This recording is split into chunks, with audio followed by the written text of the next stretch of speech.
In this module, you will learn how to organize and plan a dive, what procedures to use at the dive site, how to calculate your air consumption at depth, the remaining air supply autonomy, the surface air consumption rate, and the respiratory volume per minute, how to apply the 10-minute bottom time rule.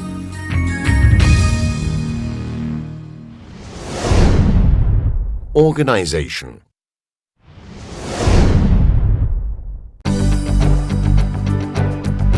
Without good organization, many complex actions become unrealizable and extremely risky. Diving has the potential of being great fun and of giving the diver satisfaction and gratification, and it is organization that enables this potentiality to become reality. In the PSS Open Water Diver course, you learn some fundamental elements about dive planning, and we will now take a closer look at the most important aspects for the advanced open water diver level. Dive planning means identifying, studying, optimizing, planning, and carrying out all the actions necessary in order to carry out a dive safely. We often rely on well-tested procedures, probably the same as those used by others or those used during the first level course. In fact, these procedures are usually considered universal and are repeated constantly, sometimes even to the extent that divers don't feel the need to discuss or go over them with their buddies. This is wrong. When you have to plan a dive, establishing just the depth and dive time is not enough. The planning of a dive can be divided into 3 phases: advanced planning, pre-dive preparation, and on-site planning. The planning brings together the phases of identification, study, and optimization of all the actions necessary to carry out a dive safely.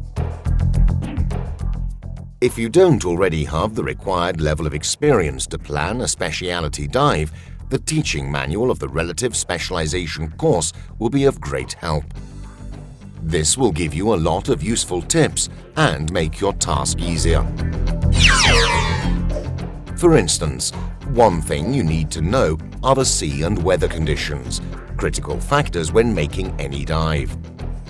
So, you must find out what the forecast is well in advance of the day you are diving and follow the evolution of the weather pattern.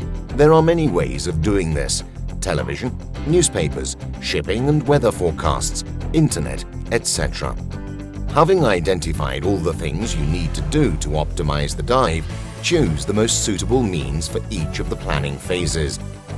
In fact, the best method some days before the dive may not be so when you actually get to the dive site.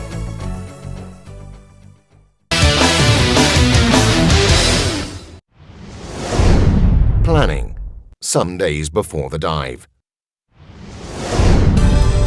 The first step of the dive planning is to decide the objective of the dive and consequently choose the most suitable buddy or buddies. It is indispensable that the activity is the same for all the participants. Someone keen on seeing big fish has a completely different idea and approach to a dive to someone who is keen on taking photos of small animals. Once a decision has been taken about what to do and with whom, you also have to choose your dive site.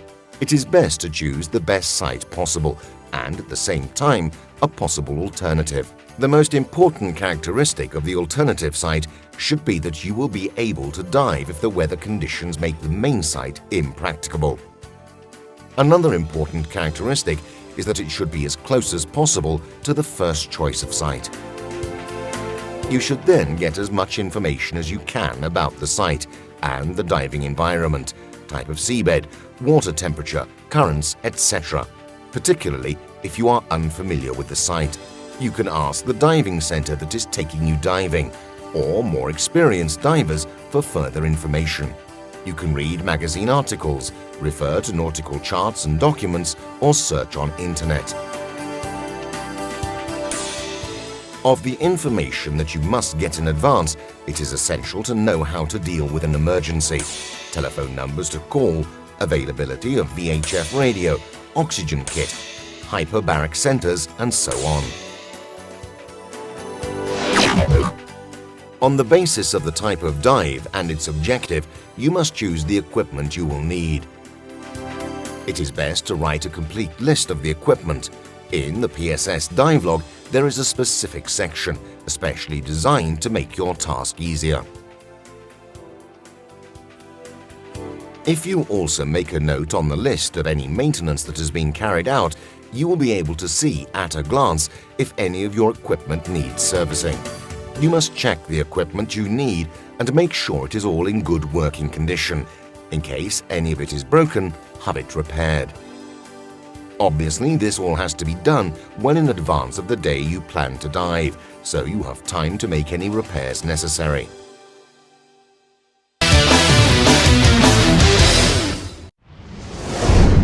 Planning, some hours before the dive.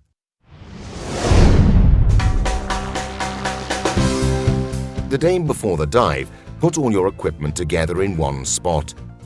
Tick each item off the equipment list. Make sure you have everything you need and prepare your gear bag, remembering to pack the items in the order in opposite to which you will need them. This makes it easier to take your equipment out in the order you need it.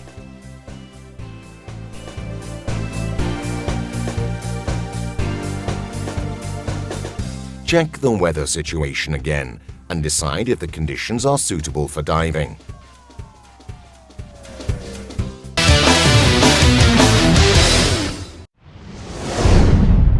Planning the dive.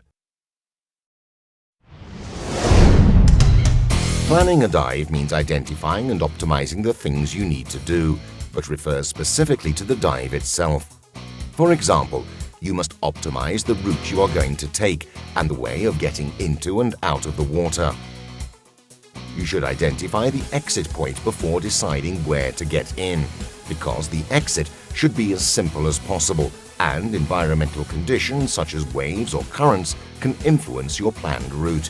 For instance, when diving from the shore where there is a longshore current, choose a point of exit that is downstream from the entry point.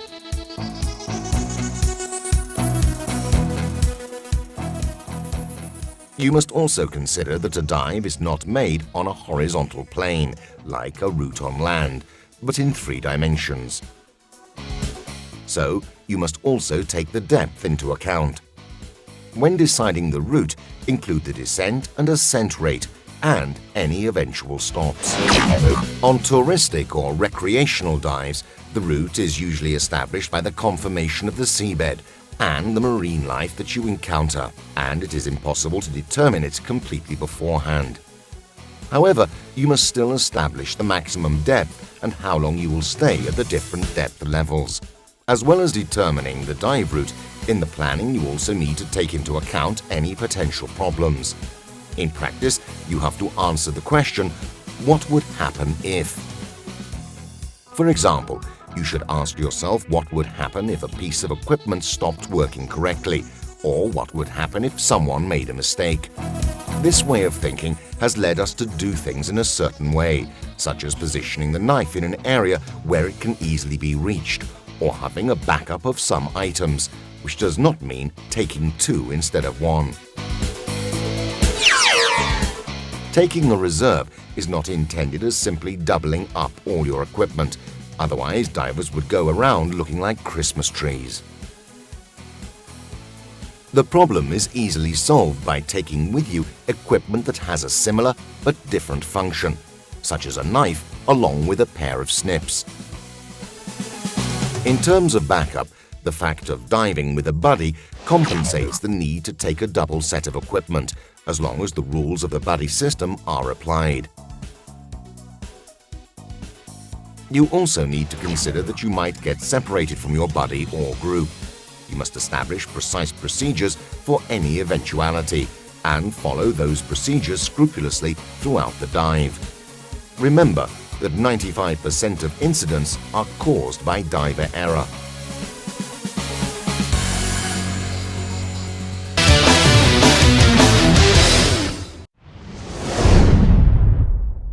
At the dive site.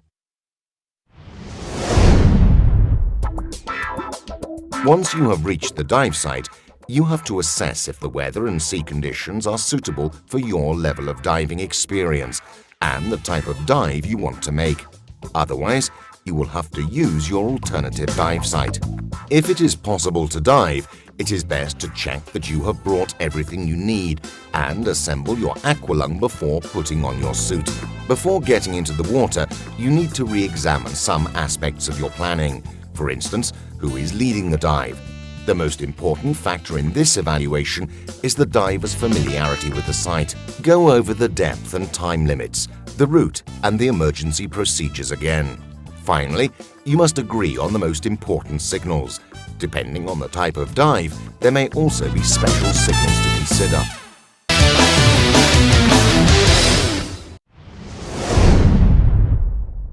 Making the dive.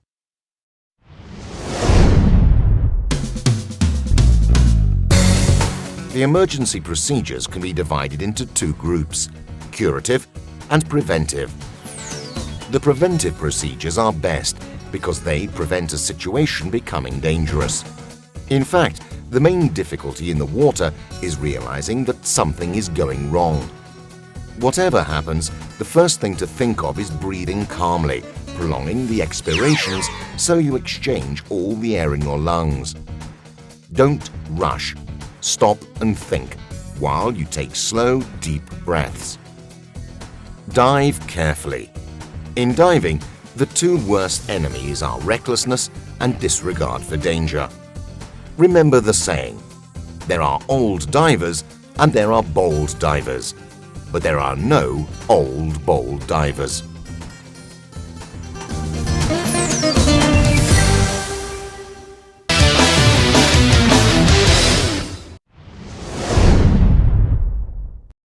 Air supply.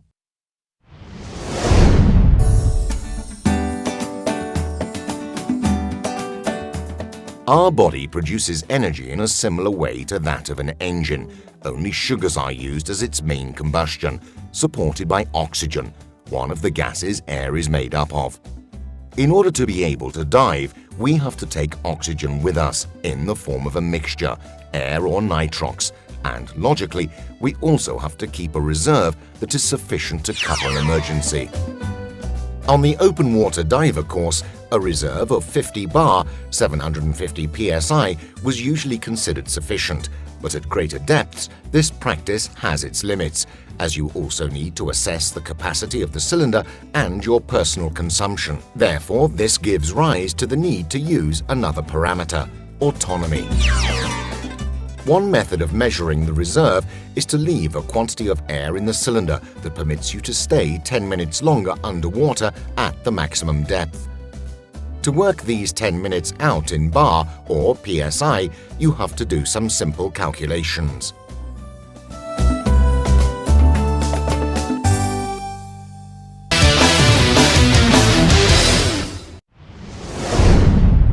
Air supply autonomy and surface air consumption rate. The simplest way to calculate your remaining air autonomy on the dive is based on the calculation of the variation in pressure in a unit of time, that is, determining the number of bar per minute or psi per minute. Imagine that you are at a certain depth on a dive and your pressure gauge shows a reading of 180 bar, 2700 psi. After 10 minutes spent at the same depth, the pressure gauge reads 120 bar, 1800 psi. This means that you have used 60 bars, 900 psi in 10 minutes, or rather 6 bars, 90 psi a minute. Remaining at the same depth, how long would the air in your cylinder last? The calculation is simple even underwater. If the consumption is 6 bar, 90 psi a minute, the remaining 120 bar, 1800 psi of air will last for 20 minutes. But remember that the consumption of 6 bar, 90 psi a minute is only valid at that particular depth. To make this figure more meaningful, we have to use a particular depth as a point of reference. In our case, the easiest reference point to use is sea level. In practice, you have to calculate what your air consumption would be if you breathed in the same way, the rate on the surface. You therefore have to calculate your surface air consumption rate. To do this, just divide the air consumption calculated on the dive by the absolute pressure at that depth. In fact, with every respiratory act, you breathe in and out a quantity of gas molecules proportional to the absolute pressure. For example, let's imagine that our 6 bar, 90 psi a minute, was calculated at a depth of 20 meters, 66 feet.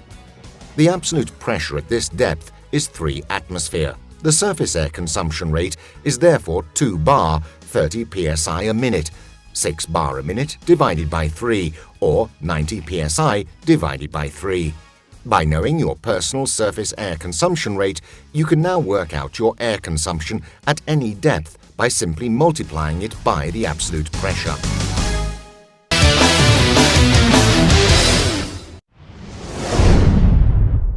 Respiratory volume per minute. Respiratory volume per minute is defined as the volume of air breathed in 1 minute. A diver with a respiratory volume per minute of 28 liters, 1 cubic foot, would breathe 28 liters of air, 1 cubic foot, at atmospheric pressure a minute on the surface. At 10 meters, or 33 feet, rather at 2 atmospheres of pressure, they would still breathe 28 liters of air, 1 cubic foot a minute, but at double the atmospheric pressure, and so on. Increasing the density of the air also increases the number of molecules we breathe in on every respiratory act, and consequently the consumption in bar or psi a minute also increases. There is a direct relationship between the respiratory volume per minute, the surface air consumption rate, and the capacity of the cylinder. The respiratory volume per minute is equal to the surface air consumption rate multiplied by the cylinder capacity.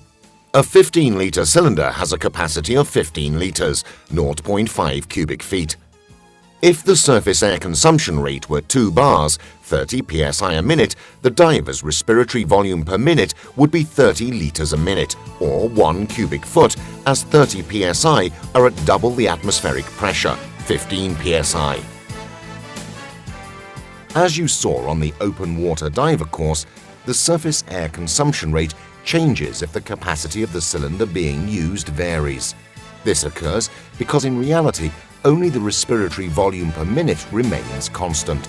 To calculate a new surface air consumption rate when you change the capacity of a cylinder, you can work out from the previous formula that with the metric system, the surface air consumption rate is equal to the respiratory volume per minute divided by the capacity of the cylinder. So if the diver with a respiratory volume per minute of 30 liters, 1 cubic foot, changed from a 15-liter, 0.5 cubic feet capacity cylinder to a 10-liter, 0.33 cubic feet one, their surface air consumption rate would increase from 2 to 3 bar a minute, 30 to 45 psi a minute. The results of dividing the 30 liters, 1 cubic foot a minute, by 10 liters, 0.33 cubic feet. The respiratory volume per minute is not always constant, but varies according to the activity you are doing. For example, it could be 28 liters, 1 cubic foot a minute if you are finning calmly, and drop to 14 liters, 0.5 cubic feet a minute if you stop. Or it could increase to 42 liters, 1.5 cubic feet a minute when doing some strenuous physical activity. Calculating the minimum reserve is easy. Just multiply the surface air consumption rate by the absolute pressure at depth and work out the bars you need to stay for 10 minutes. The diver, with a respiratory volume per minute of 30 liters, 1 cubic foot, using a 15-liter, 0.5 cubic feet cylinder, has a surface air consumption rate of 2 bar, 30 psi a minute. If the diver goes to a depth of 20 meters, 66 feet, or rather to 3 atmosphere of absolute pressure, they should begin the ascent with at least 60 bars, 900 psi, in the cylinder. Instead, if the same diver used a 10-liter cylinder, they would have a surface air consumption rate of 3 bar, 45 psi a minute. So the diver must begin the ascent when the pressure in the cylinder reaches 90 bar, 1,350 psi.